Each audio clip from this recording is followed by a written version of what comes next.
Hi everyone, this is Yana, and today I'm sharing a card using new STAMPtember products from Simon Says Stamp. I'll have links to other videos using their products in the description area of this video for you to check out in case you missed them. Now, today I'll be working with this fantastic Leaves and Scribbles stamp set, and I will pair it with the Many Thanks set from Simon Says Stamp. Now, the set with the leaves might seem like a weird one. First, you have these solid images, and then you have these distressed images. You might think you don't really need this many identical stamps, but when you combine the two together, you're able to easily create a very realistic leaf images. Now, I've already put my stamps on clear blocks, and I'll be using 2 maple leaf images and also an oak leaf for my stamping today. I have one type of image on both sides of a clear block, so a solid image on one side and then a distressed image on the other side. I don't have enough clear blocks, so I'm using both sides of my blocks as I want everything to be mounted so that I do not need to spend time switching my stamps. And this also helps me keep my fingers clean while I'm working. Like I said before, I want to pair this stamp with the thank you one. I'll be using the handwritten thank you as well as the You're So Thoughtful and the teeny tiny row of thanks with hearts in between. Now, back to the leaves stamp set. Sorry I'm jumping back and forth here, but I was just too excited to use this set and I couldn't get myself to come down. So you have the solid and the distressed leaves. The best way to use these would be to stamp one on top of the other, and because these are clear stamps, this can be easily done. Now, you would need to use 2 colors of ink for each leaf. You can either use 2 shades of one color for a little bit of variation, or maybe a light and a dark color for a more dramatic look. And I'll show you both in my video today. Now, I have yellows, oranges, and pink color for my stamping today. I'm going for a natural fall leaves kind of look, and I'll also be adding a lot of brown later. Now, I will be mostly working with ink from Spellbinders, but you can use whatever ink you like best. You can even try this with the distressed ink. I think it's going to work well with these stamps. I will also use the VersaFine Vintage Sepia color. It's a nice brown to stamp my sentiment and also to add that second distressed layer to some of my leaves later. I'm going to be working on an A2 top folding card, and it's a landscape card. I've taped it down to my craft mat, as when I'm doing one-layer cards, I prefer they stay in place and do not move. I use temporary adhesive to tape it down, and I will rub it off with a pencil eraser after I'm done working on my card.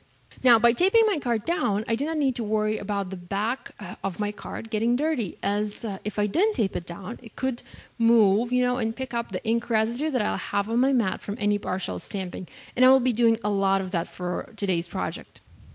Now, I also taped it shut so that it doesn't pop open when I'm stamping. This is just something I like to do. You don't have to do this. I'll begin by stamping my sentiment in the middle using the Vintage Sepia ink color. You can use a ruler and a pencil to mark the center of your card, or you can just eyeball it. And that's what I'm going to do today. I'm just going to eyeball the center. So first, I'm stamping the thank you, then I'm flipping my clear block and stamping the other sentiments. Now, I had that little row of thanks placed on the block right next to the You're So Thoughtful sentiment so that it's positioned straight. Sometimes it's hard to get stamps like this positioned straight on a clear block, and having an additional element, like a straight element like this to line it up against really helps. Next, I'm going to move on to stamping my leaves. I'm going to begin by stamping 3 elements in one color, following the visual triangle rule.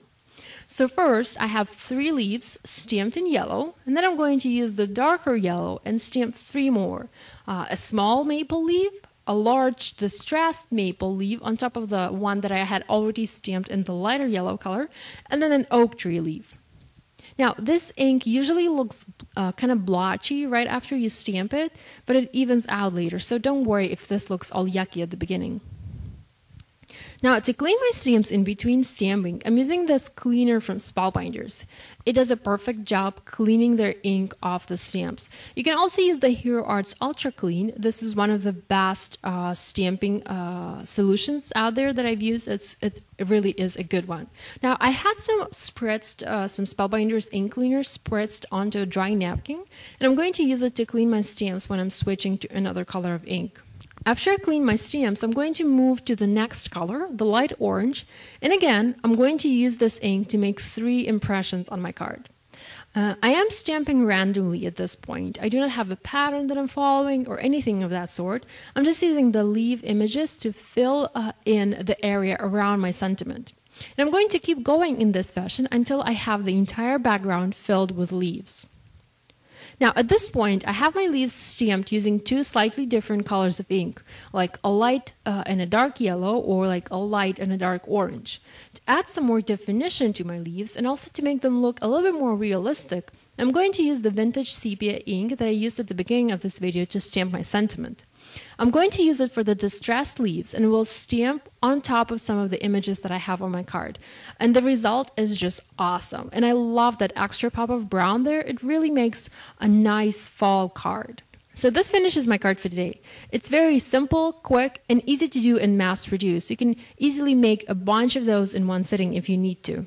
Now, these stamps also have matching dies, so if you wanted to take your card one step further, you could either die cut the smallest leaf out, creating a window card, or maybe stamp some leaves on an additional piece of cardstock, then die cut them, and use foam adhesive to place them on your card for a bit of dimension.